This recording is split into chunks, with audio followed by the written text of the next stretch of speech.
ल आज चाहिँ मैले Insta360 X4 मोडल हो जुन Insta360 X4 देख्न सक्नुहुन्छ। यसको बारेमा एउटा सानो डिटेल भिडियो बनाउँदै छु हैन।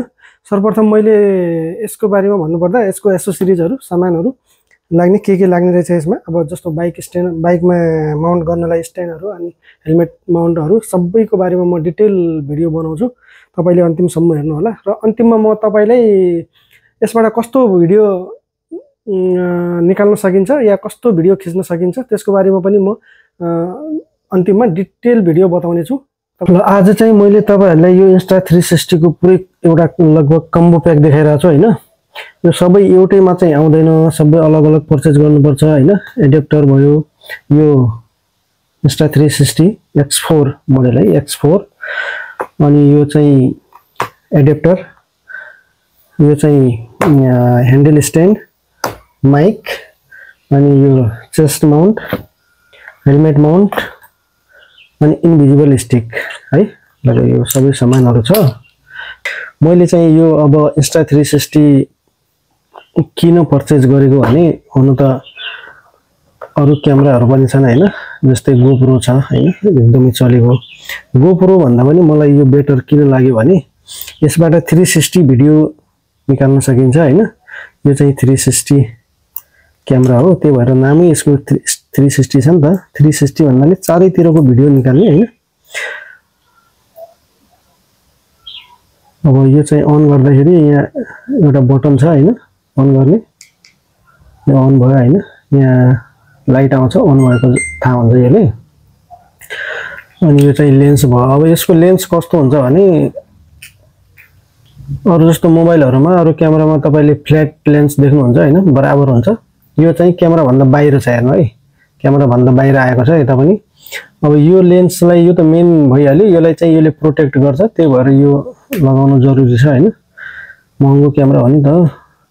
अब काहीँनिर टच भइहाल्यो भने त अनि त्यो लेन्स गयो। त्यो लेन्स फेरि किन्नु पर्यो भने यहाँ यसको सर्भिस सेन्टर छैन के, गाह्रो हुन्छ। आउन त कहाँ इन्डियातिर जानुपर्छ भन्छन्, नोइडामा हो कि कहाँ छ रे। अब त्यति भइसकेपछि यो चाहिँ क्यामेरा भइहाल्यो हैन। यो यता यसको यता चाहिँ यो चार्जिङ गर्ने हैन, टाइप सी पोर्ट हो। अनि यो चाहिँ ब्याट्री हो है। म तपाईलाई ब्याट्री पनि देखाउँछु एकछिन। यो अहिले बन्द भयो हैन। यो दुईटा बटन छ, यसलाई ट्याक यसरी थिच्ने, यो ब्याट्री बाहिर आयो। यो ब्याट्री अलगै पनि किन्न सकिन्छ है। यो ब्याट्री हो, यस्तो हुन्छ है क्यामेरा। यसलाई यसरी अझ प्रेस गर्ने, ब्याट्री फिट भयो। यो छ है। यो फेरि कभर हो यसको है, मैले कभर पहिला नै हालिसकेको थिएँ। यो कभर हो, यसले पनि केही हदसम्म त प्रोटेक्ट गर्छ नि। हुन त यो प्लास्टिकको छ। यो भयो। अब हामीले भिडियो सुटिङ गर्दाखेरि चाहिँ यो बटन छ नि, यो बटनलाई च्याप्ने हो। अब जस्तो यहाँबाट गयो भने यो भिडियो मोड भइहाल्यो, यो फोटो भइहाल्यो हैन। अब भिडियो मोडमा पनि अब सिंगल लेन्समा खिच्नु पर्यो भने यो चाहिँ सिंगल लेन्स हो। यो चाहिँ 360 सिंगल लेन्स भनेको जस्तो GoPro को हुन्छ नि, अगाडिपट्टि मात्रको भिडियो निकाल्ने त्यस्तो हो। अनि सरी है, अनि यो कताको, अनि यो 360 भनेको चाहिँ चारैतिरको देखाउँछ कि भिडियो। तपाईले यसमा फ्रेम सेट गर्नु पर्दैन हैन, यसले चारैतिरको भिडियो देखाउँछ। तपाईको यहाँ तल गयो भने यसको मेन्यु देखाउँछ हैन। यहाँ लक देखि लिएर यो ब्राइटनेस बढाउने हैन, साउन्ड बढाउने, भिडियो क्लिपहरु। अनि यता गयो भने यो ब्लुटुथ धेरै छ। यहाँ सेटिङ पनि छ, यता यो के सेटिङ गर्नुपर्ने हुन्छ। सेटिङ्स अलरेडी सबै भएको हुन्छ, अलिअलि मिलाउनु पर्छ। यो भयो हैन। अब यसको लागि एउटा इन्भिजिबल स्टिक भन्छ यसलाई, इन्भिजिबल स्टिक पनि दिएको छ। यो चाहिँ घटाउन बढाउन सकिन्छ। यो 3 मिटर सम्मको हुन्छ। यो चाहिँ मेरो 1.5 मिटरको हो हैन। यो कसरी लगाउने भने यहाँ एउटा सानो पल हुन्छ, यहाँ टक्क यसरी घुमाउने। फेरि यो स्टिक घुमाउनु होला है, क्यामेरा नघुमाउनु। क्यामेरा हातबाट छुट्यो भने त अनि यसलाई यसरी लामो गर्न सकिन्छ। भिडियो जताबाट पनि निकाल्न सकिन्छ नि है। फेरि यो पनि भयो। एउटा केस पनि दिएको छ। यो केस यो कपडा पनि हो, त्यसैको लागि यो कपडा त अब यो लेन्स सफा गर्नुको लागि हो हैन। यसरी लेन्स सफा गर्न सकिन्छ। अनि यसलाई यो कपडा यो भित्र राखेर यसलाई चाहिँ यहाँ राख्न सकिन्छ है यसरी। यो भइहाल्यो। अब त्यसको लागि एउटा एडेप्टर पनि हुन्छ। यो चाहिँ एडेप्टर हो, माइक युज गर्नुको लागि एडेप्टरको जरुरी हुन्छ। एडेप्टर नभए हुँदैन, त्यही भएर यो यस्तो छ है। यो एडेप्टर हो। एडेप्टर चाहिँ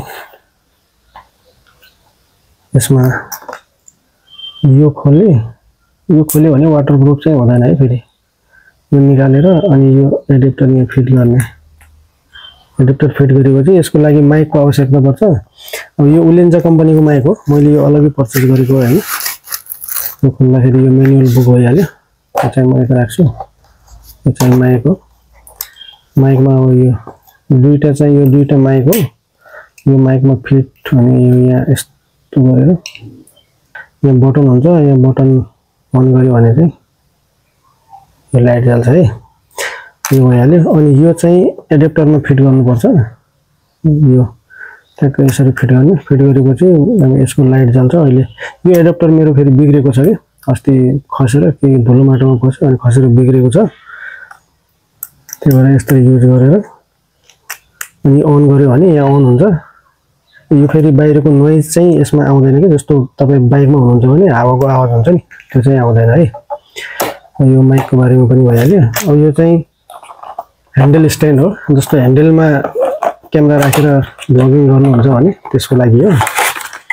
यो चाहिँ यस्तो छ है, भइहाल्यो। अनि यसमा यो पनि हुन्छ। यो यस्तो फिट गर्ने होइन। एउटा यो हुन्छ, यो यस्तरी फिट गरिसकेपछि यहाँ हुन्छ।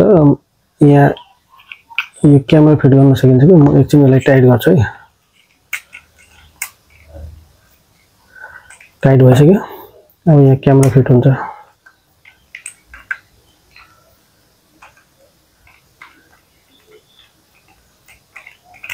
क्यामेरा फिट भएपछि अब यसलाई खोलेर यो ह्यान्डलमा यो फिट गर्ने कि। ह्यान्डलमा फिट गरेपछि यो हल्लिँदैन है, एकदम बलियो छ। यो त ओरिजिनल नै हो। अनि यो अहिले हामी खोलौँ है।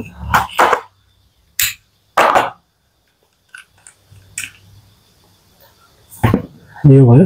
यो सबै भइसक्यो है तपाईँले। अब यो चाहिँ हेलमेट माउन्ट हो। यसमा चाहिँ यो Insta360 क्यामेरा फिट गर्न सकिन्छ हो। यो फिट गर्ने, यो फिट गरेर यताबाट फिट गरेर यहाँ यसमा चाहिँ क्यामेरा फिट गर्न सकिन्छ। अनि यो चाहिँ चेस्ट माउन्ट हो। यो चाहिँ छातीमा बाँधेर यहाँ मोबाइल या क्यामेरा फिट गर्न सकिन्छ है। यो अलग्गै हो। अब छातीको त त्यति काम हुँदैन। यो चाहिँ मोबाइलको लागि। तपाईँहरूलाई मैले सबै भिडियो देखाएँ। अब यो यसबाट चाहिँ भिडियो कस्तो आउँछ त्यो पनि देखाउँछु है।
यसले चारै एंगलबाट भिडियो निकाल्न सकिन्छ कि हामीले फ्रेम सेट गर्नु पर्दैन।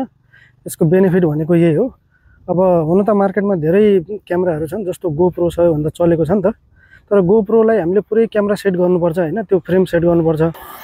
फ्रेम सेट नगरिकन हामीले पछि हामीले फ्रेम भिडियो एडिटिङ गर्दाखेरि चाहिँ फ्रेम मिलाउन सकिन्छ। तपाईले जस्तो सुकै भिडियो पनि जुनसुकै फर्मेटमा पनि भिडियो बनाउन सकिन्छ। जस्तो अब लङ भिडियोको लागि फर्मेट चाहिन्छ हैन, या लङ भिडियोको लागि चाहिन्छ भने जुनै पनि निकाल्न सकिन्छ है।